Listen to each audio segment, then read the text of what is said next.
Hay muy pocas construcciones en el mundo que se puedan comparar con la Gran Muralla China. Es una auténtica leyenda. Pero a ver, ¿cómo es posible construir algo tan gigantesco durante más de 2000 años? Pues vamos a descubrirlo. La pregunta es tremenda, ¿verdad? ¿Cómo se mantiene un proyecto de construcción durante 2 milenios?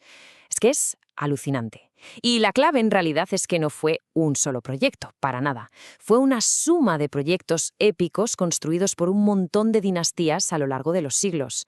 Así que vamos a empezar por el principio de todo. Mucho antes de que existiera una única y gran muralla, la idea de construir muros para defenderse ya era muy popular en la antigua China. Pero ojo, no era una sola estructura. A ver, situémonos. Estamos en el llamado período de los reinos combatientes. El territorio que hoy es China estaba, bueno, dividido en reinos que se peleaban entre sí. Y claro, cada uno levantaba sus propias murallas para protegerse, no solo de sus vecinos, sino sobre todo de las tribus nómadas del norte.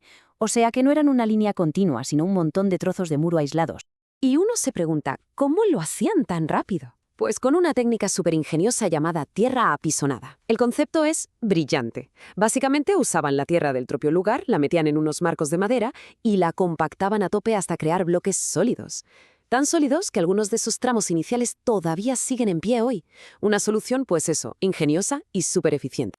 Pero claro, esta situación de muros sueltos no iba a durar para siempre. Llegó un emperador con un proyecto que lo cambiaría todo: unificar esas murallas para defender su nuevo y gigantesco imperio. El punto de inflexión es el año 221 antes de nuestra era. Aparece en escena el primer emperador, Qin Shi Huang, que consigue unificar toda China. Y justo ahí es cuando tiene esa idea monumental. ¿Y si conectamos todas las murallas que ya existen? El objetivo: crear una única y gran barrera defensiva en el norte. Por primera vez se piensa en la muralla como un proyecto de país. Claro, una idea así de grande necesitaba una mano de obra, bueno, colosal. Se calcula que cientos de miles de personas, entre soldados, campesinos y también prisioneros, fueron enviados a trabajar allí. Y las condiciones eran extremas, durísimas, todo para hacer realidad la visión de un solo hombre.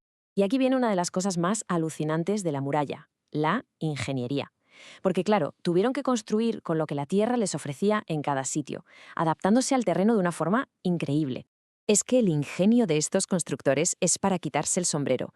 A ver, ¿que estaban en el desierto? Pues mezclaban arena con ramas de tamarisco. ¿Que estaban en las montañas? Pues usaban la piedra que sacaban de allí mismo. Y ojo a esto, para las secciones más especiales y resistentes, inventaron un mortero súper fuerte hecho con harina de arroz glutinoso. Este pegamento era tan bueno que en algunos tramos ha aguantado mejor que la propia piedra. ¡Increíble! Y claro, la tecnología no se quedó quieta. Las primeras murallas, las de la dinastía Qin, eran sobre todo de esa tierra apisonada que comentamos, rápido y práctico.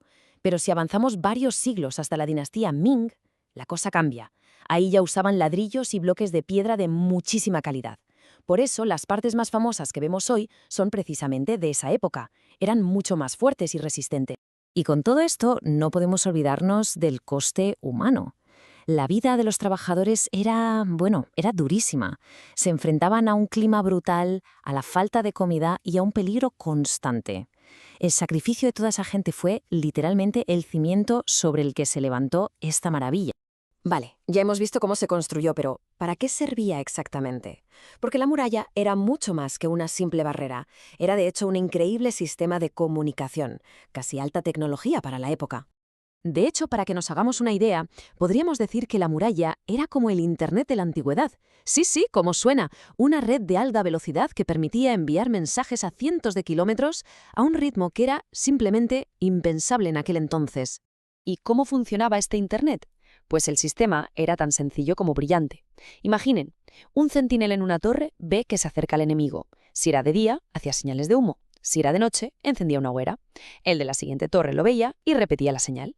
Y así, el mensaje iba saltando de torre en torre a una velocidad de vértigo hasta llegar al centro de mando, en tiempo récord. Por eso, las atalayas, las torres de vigilancia, eran el corazón de la muralla. No eran solo un punto para mirar a lo lejos, que va. Eran centros de comunicación, eran almacenes de armas y comida y también servían de cuartel para los soldados. Vamos, que eran el cerebro y los músculos de todo el sistema defensivo. Pero el tiempo pasa, los imperios cambian, y la función de la muralla también evolucionó muchísimo. Pasó de ser una fortaleza militar a convertirse en otra cosa muy distinta.